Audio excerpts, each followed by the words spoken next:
The principle behind frailty is that lack of physiological reserve that makes it more risky to have large and quick declines in ability that can lead to disability.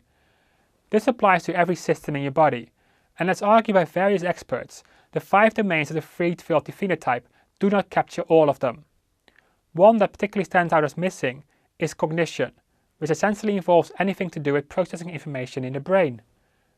Another argument is that daily functioning is not fully captured by grip strength and walking speed. Take for example the home environment. How much walking does one actually do there, even though it might be the place we spend most of the time? Instead, many activities involve getting up from a chair, or standing at the kitchen sink and reaching, or lifting your cup of coffee.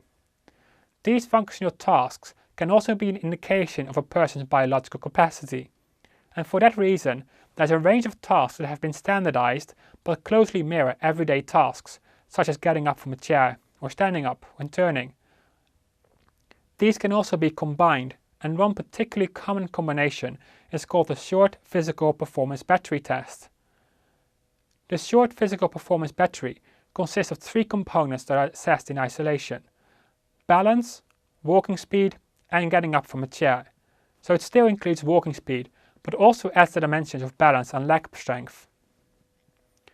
Each component is scored on a score of 1 to 4, with 4 reflecting the best performance. And that means the total maximum score is 12 for this test.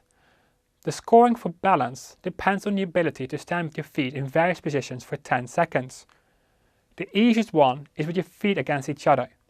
If you can do that for 10 seconds, you get 1 point. In that case, move one foot a little bit forward so that the ball of your foot is touching the big toe of the other foot. Again, if you can hold for 10 seconds, you get 1 point. The next phase is where you put the foot right in front of the other, like walking on a rope. This is more difficult, but if you complete 10 seconds, you score 2 points. If you have to correct your balance between 3 and 10 seconds, then you score 1 point. Walking speed is the same as described earlier.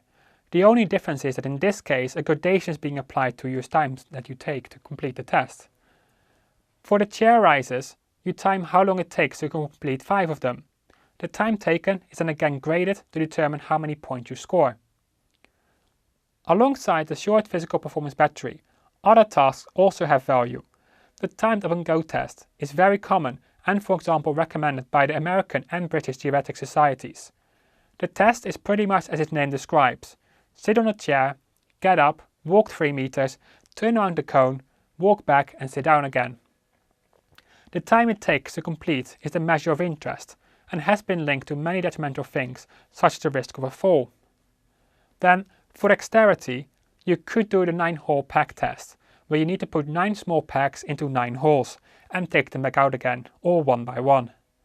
However, compared with the other assessments, the use of equipment makes it less common. Plus, the link between dexterity and frailty might not be as strong as for the other components of functional activities.